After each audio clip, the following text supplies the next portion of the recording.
안녕하세요. 스위시 서울 팟캐스트 강우성입니다. 지금 시간이 4월 23일 자정을 좀 넘어갔는데 제가 지금 이걸 녹화를 시작했거든요. 제가 경기를 한 경기 분석하는데 좀 시간이 좀 걸려요. 그리고 오늘 제가 레이커스 덴버 경기 리뷰를 올렸거든요. 그래서 좀 굉장히 많은 시간을 썼는데 저도 플레이오프 때는 저 스스로도 좀 플레이오프 폼으로 올라와야 될 것 같아서 열심히 하고 있습니다. 너무 지금 재미있는 경기들이 많아가지고 오늘 또 하나의 경기 리뷰를 더 올리려고 하는데 이게 바로 제가 가장 1라운드 중에서 가장 관심 있는 시리즈인 댈러스 매버릭스와 LA 클리퍼스 경기입니다. 제가 이 경기를 사실 라이브로 못 봤어요. 오늘 경기가 새벽 4시 정도 있었거든요. 그래서 못 봤는데 제가 올린 댈러스 클리퍼스 프리뷰 영상에 댓글로 주마치 게임 맞았네요. 아니 분석 너무 좋았네요. 분석이 너무 잘 맞았네요. 이런 댓글이 많이 달렸거든요. 근데 막상 저는 경기를 못 봐가지고 무슨 말인지 몰랐어요. 그래서 오늘 방금 레이커스 덴버 경기 리뷰하고 지금 빠르게 클리퍼스 매버릭스 경기를 봤거든요. 그리고 이제 지금부터 짧게 이 경기 리뷰를 하고 오늘 저는 마무리하려고 합니다. 이 경기에 일단 한 줄 평은 댈러스가 오늘 플레이오프 경기 임하는 준비가 안 돼 있는 듯한 모습이었거든요. 기본적으로 댈러스가 공격에서 굉장히 소극적인 공격을 했고 전반적으로 클리퍼스 선수들의 그 피지컬하고 에너지 레벨이 높았어요. 경기 시작하고 나서 하든이 돌파한 후에 밖으로 킥아웃 패스를 빼주고 그 다음에 3점을 폴 조지가 던졌는데 안 들어갔거든요. 안 들어간 미스를 테렌스맨이 어빙 위로 날아가서 리바운드를 잡고 아미르 코피한테 이 킥아웃 패스를 해주고 코피가 거의 탑 지역에서 3점을 넣거든요. 근데 이 플레이가 저는 이 전체적인 경기에 클리퍼스 선수들의 그 피지컬함의 톤을 잡아준 것 같아요. 처음부터 에너지와 허슬에서 완전히 클리퍼스가 분위기를 잡고 시작했거든요. 일단 기본적으로는 그런 게 베이스로 있었고, 그리고 제 생각엔 이 경기의 첫 번째 관전 포인트라고 얘기했던, 그리고 클리퍼스에게 굉장히 희소식은 이비차 주바치입니다. 주바치가 개포드로 매치업하기에는 너무 크고 너무 피지컬해서 주바치가 댈러스 상대로 골밑에서 굉장한 미스매치를 드러냈어요. 경기 초반부터 클리퍼스가 주바치를 많이 사용했는데 특히 포스터 플레이를 많이 썼거든요. 근데 개포드 상대로 주바치가 포스트에서 이렇게 공을 드리블하면서 백다운을 하면서 그리고 첫 포지션에서 파울 얻어내고요. 그리고 한 몇 포지션 뒤에 계속해서 백다운해서 개포드를 뒤로 밀어낸 다음에 그 다음에 굉장히 쉬운 득점을 했는데 거의 이게 뭐 유키치가 훅샷을 넣는다거나 이런 어려운 슛이 아니라 완전히 그냥 골 밑으로 밀어 넣은 다음에 굉장히 쉬운 슛을 넣었거든요. 주바치의 골 밑에서의 완벽한 장악력이 이 경기의 내용 중 하나였습니다. 골밑 득점과 함께 오펜시브 리바운드에서도 역할을 되게 많이 했는데 특히 이거는 뒤에서 제가 좀 더 설명하겠지만 이 경기에서 핵심적 요소 중 하나인 루카 돈치치를 스위치로 매치업을 잡고 클리퍼스에서 돌파를 많이 했거든요. 근데 돌파를 하니까 달러스에서는 한 명이 헬프를 와야 됐고 이 한 명이 헬프로 오다 보니까 골 밑에 있던 주바치나 혹은 다른 클리퍼 선수들이 우리 편의 미스를 그냥 아무 방해 없이 오펜스 리바운드를 잡을 수 있었거든요. 근데 오펜스 리바운드 잡는 건 결국에 루카가 수비가 안 돼서 두 명이 볼 온볼에 붙어야 됐기 때문에 그래서 미스매치가 되는 거거든요. 어쨌든 주바치의 오늘 완전 골밑에서의 장악력이 굉장했고 그래서 이게 스탯으로도 드러나는데요. 주바치가 오늘 20득점에 야투 58.8%, 공격 리바운드 4개 포함해서 15 리바운드를 기록했고요. 득실 마진이 경기 최고인 플러스 15점입니다. 진짜 주바치한테 큰 샤라웃을 보내고 싶고 진짜 진짜 좋은 농구 선수입니다. 그리고 댈러스한테는 진짜 안 좋은 매치업입니다. 댈러스는 팀 전체적으로 약간 주바치한테 대응을 해야 돼요. 이게 1대1 매치로는 이게 신체적으로 주바치와 매치업 되는 사람이 없기 때문에 팀 전체적으로 주바치에 대한 전략을 짜와야 되고 그래서 제가 프리뷰에서 말씀드렸던 것처럼 주바치가 플로어가 있을 때 데미지를 더 줘야 돼요. 주바치가 플로어가 있는 게 굉장히 손해가 되게 만들어야 되거든요. 그래서 주바치를 몰아낼 수만 있다면 댈러스가 이길 수 있는데 1경기에선 그러지 못했죠. 일단은 그게 첫 번째 포인트였고요. 두 번째로는 이 게임에서 제 생각에 더 크리티컬했던 부분은 클리퍼스가 너무도 쉽게 드리블 페넌트레이션을 했다는 겁니다.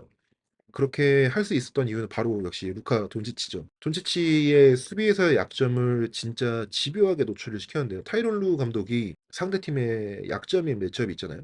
그러면은 그것만 진짜 공략하는 걸로 되게 유명하거든요. 그냥 1쿼터부터 4쿼터까지 그냥 계속해서 그 매치업만 공략하는 것으로 유명한데 이 경기에서도 뭐 예를 들면 트랜지션 상황에서 크로스 매치업이 되면은 하든이나 폴 조지가 루카 돈치치가 매치업이 된다. 그럼 바로 루카한테 돌파를 하고 그래서 제 생각에는 이것도 어느 정도 게임 플랜이 있었던 것 같아요. 일단 트랜지션 가서 상대방이 크로스 매치업이 되게 한 다음에 루카가 앞에 있는 핸들러는 무조건 루카를 돌파한다. 이게 게임 플랜이 있었던 것 같고 루카가 이제 매치업이 되면은 그때부터는 루카 상대 돌파한 다음에 댈러스의 다른 수비를 끌어들인 후 그때부터는 이점을 활용해서 공격을 하죠. 특히 주바치를 수비하던 댈러스의 림 프로텍터를 클리퍼스의 핸들러들이 끌어당김으로써 주바치한테 기회를 더 주거나 아니면 슛을 쏘더라도 미스를 주바치가 리바운드하게 해 줬거든요. 그래서 클리퍼스는 경기 내내 제임스 하든이나 폴 조지가 공을 들고 하프코트만 넘어오면은 러쉬 스크린을 통해서 루카 돈치치랑 스위치되게 한 후에 루카 돈치치 상대로 돌파하는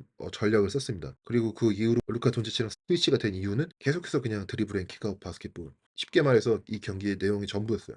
그래서 댈러스의 제이슨 키드 감독이라면 이제 어떤 대응을 할 수 있을까를 생각을 해보면 제 생각엔 여기서부터는 이제 게임 플랜을 만들고 만드는 것뿐만 아니라 경기에서 선수들이 얼마나 잘 실행하냐에 따라 달려 있는데 이런 상황에서 NBA 팀들이 대부분 사용하는 카운터가 있어요. 굉장히 NBA에서 뭐 여러 팀들이 특히 프리미터 플레이어 중에 공격력은 높지만 수비가 너무 약해서 이 수비에서 이 우리 프리미터 플레이어를 숨겨야 되는 상황이 많잖아요. 그러니까 이럴 때 사용하는 대표적인 수비 전략이 있는데 이게 바로 해제 리커버이거든요. 골든스테이트의 스테픈 커리를 이용해서 많이 쓰고 하는데 이게 어떤 거냐면 스크린을 통해서 예를 들면 루카를 상대가 스위치 시키려고 할 때 루카가 상대 핸들러의 돌파하는 방향을 막으면서 아예 순간적으로 두 명이 상대 핸들러를 막고 그 이후에 다시 루카는 상대의 스크리너를 다시 따라가면서 원래 매치업을 리커버를 하는 거거든요. 이 해체 리커버의 수비 전략의 포인트는 루카의 원래 매치업이 되는 선수가 무브먼트 슈터이면 안 돼요. 해체 리커버를 시도할 때 상대팀이 스크린을 걸고 나가는 선수에게 패스를 할 경우에 만약에 이 선수가 무브먼트 슈터다 그러면은 그 순간 공 받고 그냥 바로 올라가 버리면 슈팅이 되거든요. 그런데 무브먼트 슈터가 아니라면은 루카가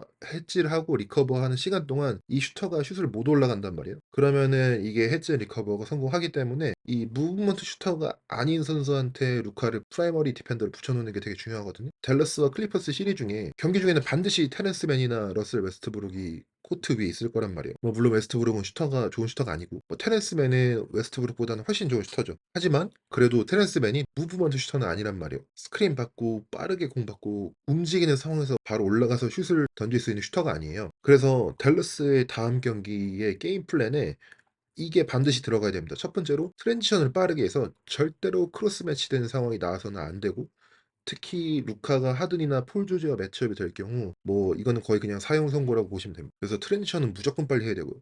두 번째는 루카를 웨스트브룩이나 테렌스맨과 매치업 시킨 다음에 스크린 상황에서 해지 리커버를 해야 되고 이게 게임에서 잘 적용이 돼야 돼요. 1경기에서처럼 순순히 스위치 내주면서 루카를 상대 핸들러한테 매치업을 그냥 시켜주는 거는 마치 사자 앞에 가재를 던져놓는 상황이죠. 루카가 얼마나 거기서 무기력하게 뚫립니까? 그래서 루카를 쉽게 매치업을 내주면 안 돼요. 이와 관련해서 루카의 매치업을 클리퍼스에서 가장 잘 공략한 게 제임스 하든이죠. 그래서 제임스 하든이 오늘 빅게임을 가져갔는데 28득점에 3점 11개 중에 6개 넣고요. 굉장히 효율 높은 경기를 했는데 이렇게 효율 높은 경기를 할 수 있었던 이유는 댈러스가 너무 쉽게 하든에게 루카 매치업을 넘겨줬기 때문이거든요. 하든이 뭐 플레이오프만 가면 못한다. 플레이오프 하든이다. 뭐 이런 우스갯소리도 있는데 하든이 플레이오프 가면은 무대가 커서 쫄아서 못하는 게 아니에요. 플레이오프 가면은 굉장히 수비 레벨이 올라가고 수비가 피지컬해지기 때문에 하든이 그거에 대해서 어려워하는 거거든요. 그런데 오늘 루카가 하든에게 매치업 됐을 때처럼 공간을 많이 준다면 하든은 전혀 어려워하지 않아요. 플레이오프고 뭐고 상관이 없습니다. 하든은 굉장히 좋은 플레이어고 이렇게 피지컬하게 수비를 하지 않으면 하든이 슛을 잘 넣습니다. 그래서 오늘 경기도 루카가 공간을 많이 주니까 슈팅을 넣었죠. 특히 처음에 스크린을 통해서 루카가 하든한테 매치업 되니까 되는 순간 하든이 그냥 루카의 가슴에 그냥 드리블을 해서 봤거든요. 박은 다음에 루카가 살짝 떨어지고 공간 나니까 3점 넣고요. 그 다음에도 루카가 스위치 됐는데 굉장히 공간을 많이 줘요. 다시 말씀드리지만 하든은 바싹 붙어서 공간을 안 주고 피지컬하게 수비를 할 때 어려워하는 거지. 공간을 주면 굉장히 잘하는 선수예요. 그래서 바로 넣고. 그러니까 하든이 이미 스텝백으로 풀업 슈팅을 넣기 시작하니까 사실 하든의 게임이 효율적으로 높아지죠. 그리고 하든은 계속해서 그렇게 공간을 주면 넣을 수 있는 선수고. 그래서 그게 오늘 스탯에서 잘 드러났다고 생각하고요. 세 번째로 이번 경기의 또 포인트는 제가 프리뷰에서도 말씀드린 것처럼 역시나 댈러스의 롤 플레이어들의 공격력이 노출이 되고 있습니다. 예상대로 클리퍼스가 루카한테 수비 비중을 싣고 댈러스의 데릭 존스 주니어나 맥시 클리바, PJ 워싱턴 같은 효율 낮은 스파더 플레이어들이 이번 경기에서 완전 버렸거든요. 버리듯이 수비를 했는데 결국에 이 선수들이 득점을 못하면서 더욱더 루카한테 프레셔가 가해지고, 그래서 루카나 어빙은 이번 경기에서 또 효율적이지 못한 풀업 슈팅 경기를 했거든요. 클리닝 더 글래스 스탯에 따르면요, 달러스는 이 경기에서 하프코트 상황에서 88 오펜시브 레이팅을 기록했어요. 굉장히 낮은 수치고, 오늘 루카나 카이리 어빙이 슈팅이 안 좋다 보니까 이 커버리지를 깨는데 더 애를 먹었어요. 루카가 공을 잡으면은 또 클리퍼스에서 이제 2명, 3명이 온볼에 루카가 공을 패스해서 클리바한테 와이드 오픈 찬스가 났는데, 클리바가 공을 잡고 이거 약간 '내가 쏴야 되는 거야?' 하면서 주저주저 하면서 쏘는데, 그 주저주저 하는데도 아예 하든이 클리바를 막지 않거든요. 그런데도 클리바 슛이 빗나가고, 클리퍼스가 루카나 어빙 외에는 댈러스에 하이 레벨 슈터가 없다는 점을 완전히 노출시키면서 그 작전이 잘 먹히면서 굉장히 어려운 하프코트 공격을 했거든요, 댈러스가. 그래서 이 경기에서 댈러스가 이기기 위해서는 제이슨 키드가 이 롤 플레이어들의 공격에서의 활약을 도와줄 수 있도록 전략을 좀 조정을 갖고 와야 될 것 같아요. 단순히 3포인트 슈팅으로 하는 게 아니라 그 외에 예를 들면 다시 드라이브 킥아웃 게임을 한다거나, 아니면 루카나 렉시 클리버와 루카가 핸드오프를 다시 한다거나, 이런 식으로 롤 플레이어들이 게임에서 효율적일 수 있도록 전략을 좀 짜 와야 될 것 같아요. 그래서 이런 것들을 합쳐서 앞서 말씀드린 루카를 수비에서 숨길 수 있는 전략을 잘 짜서 이 경기를 준비한다면 댈러스도 해볼 만하다고 생각합니다. 그리고 오늘은 결국에 주바츠를 코트에서 몰아내지 못해서 졌는데, 다음 경기는 또 어떻게 되나 보죠. 그래서 이게 굉장히 재밌을 것 같습니다. 그래서 오늘도 리뷰 봐주셔서 감사하고, 저는 또 다음 플레이오프 경기 리뷰로 돌아오겠습니다. 감사합니다.